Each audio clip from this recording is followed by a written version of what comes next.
Welcome back. Thom Hartmann here with you, and I'm really pleased to have in the studio with me Garrett Graff. He's the author of The Threat Matrix and now a new book, Raven Rock, the story of the U.S. government's secret plan to save itself while the rest of us die.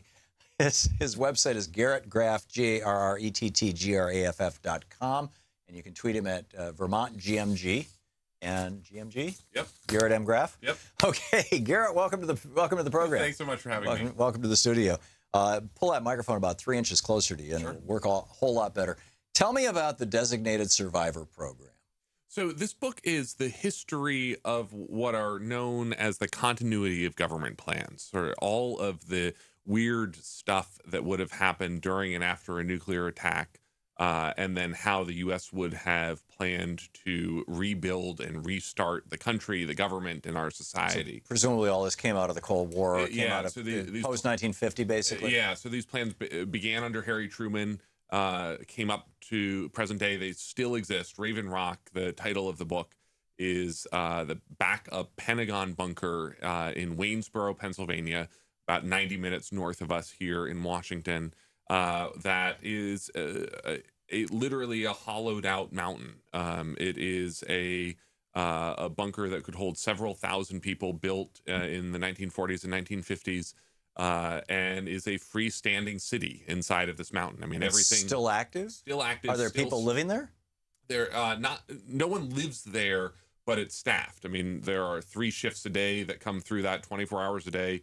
365 days a year. I remember hearing about this when I was a kid. I mean, literally back in the 50s and 60s when I was a kid. And we were always told that there's this secret city, and for all the politicians to flee to, and it's near Washington, but the location is top secret.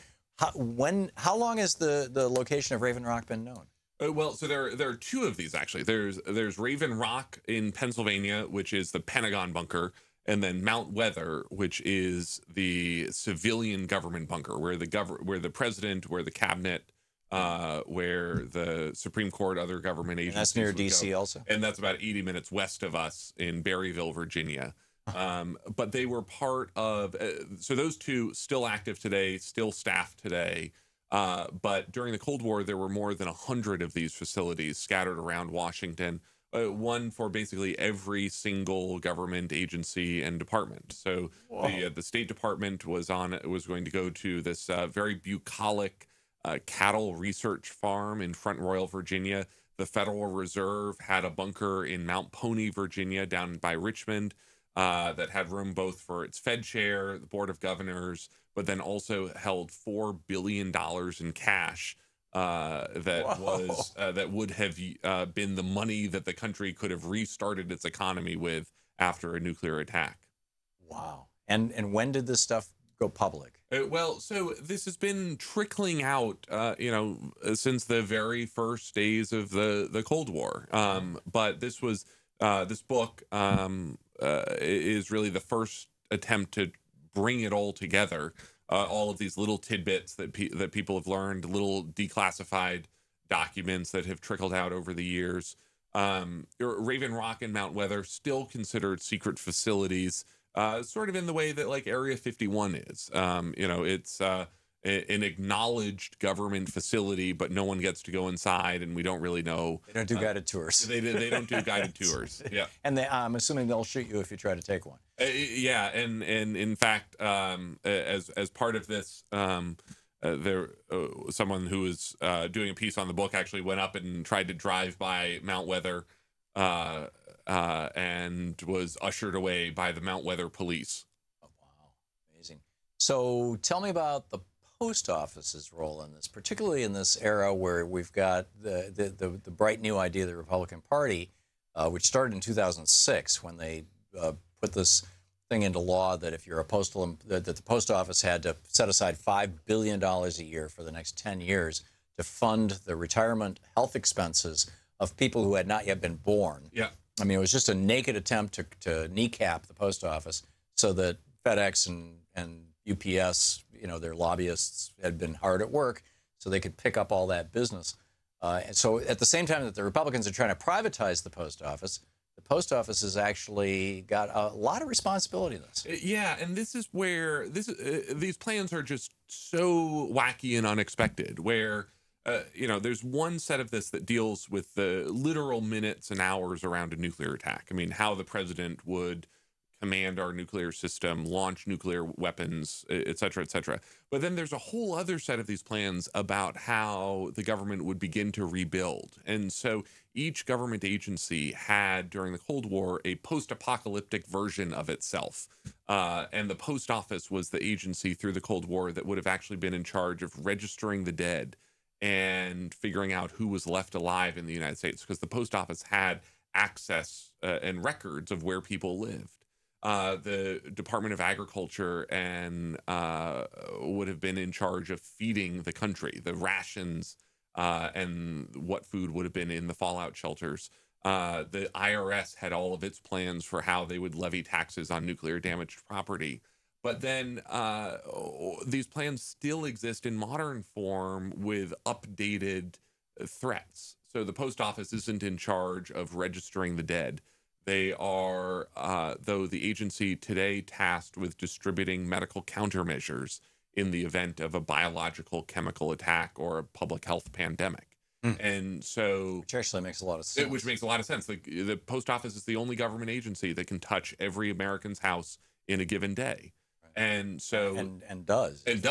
And so there's a very detailed plan about how the post office would be given the Ebola vaccine or an anthrax anecdote and be able to go out and distribute that in affected regions or even the entire country in the course of a day. Right. And then the president has a doomsday airplane that's on standby 24/7. 24/7. So as we are sitting here today, this is not Air Force One. Not Air Force One. This is a dedicated plane known as the Night Watch planes. These are 4 converted 747s.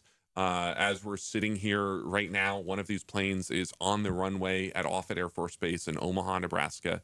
Its engines are on. It is fully staffed with everyone that you would need to lead nuclear war. And it could take off in under 15 minutes and rendezvous with the president wherever he is and help him lead and run a nuclear war for 3 days. Did that plane take off on 9/11? So it did, and it's a very interesting story because it was on that day based at Andrews Air Force Base right here in Washington.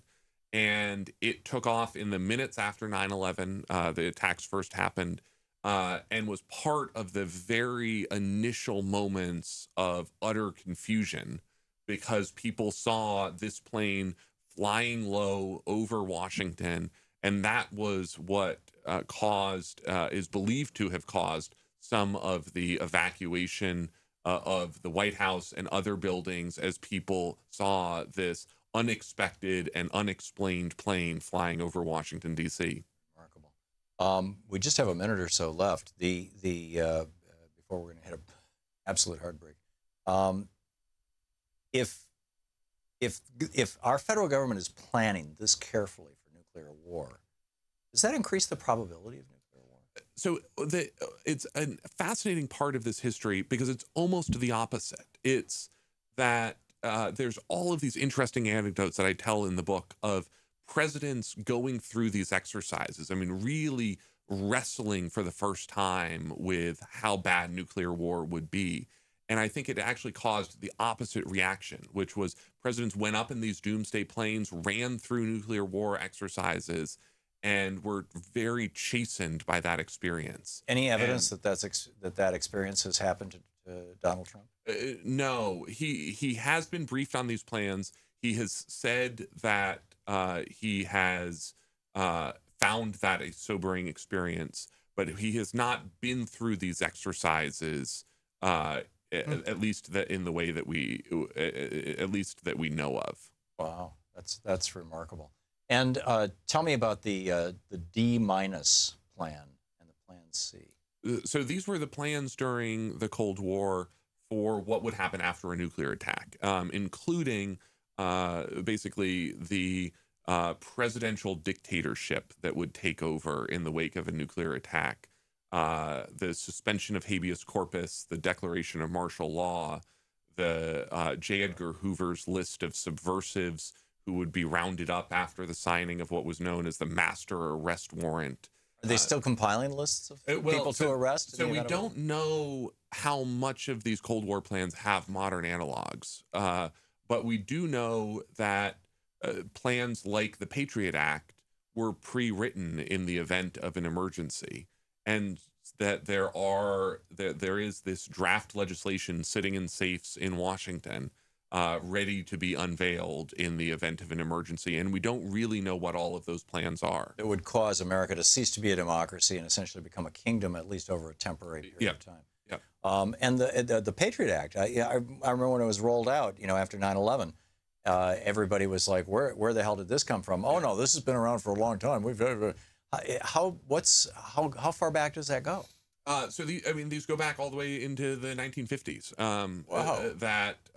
There is a draft piece of legislation known as the Defense Resources Act that is entirely pre-written, sits in safes around Washington, has been updated repeatedly, never technically introduced in Congress, but we know it's just sitting there with this set of emergency powers for how to remake the country in the event of some sort of catastrophic emergency. So could Trump, if there was, you said in the event of a catastrophic emergency, they're envisioning nuclear war, but what if it was, a dirty bomb in Lower Manhattan that causes 30 square blocks to be shut down for the next 100 years?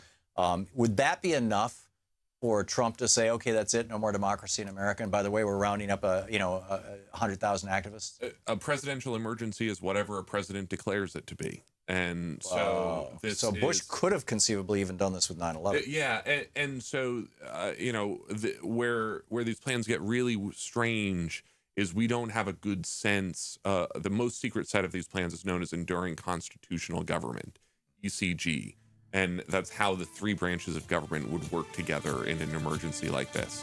And we don't really know what those plans entail, when they could be activated, and for how long they would operate. Amazing stuff. The book is Raven Rock, the story of the U.S. government's secret plan to save itself while the rest of us die. The author, Garrett M. Graff. He's also the author of The Threat Matrix. Garrett, thanks for dropping by. My pleasure. Great having you with us. This is the Thom Hartmann Program. And you can tweet Garrett at VermontGMG and his website, Garrett, Garrett, Graff.com. The book, Raven Rock.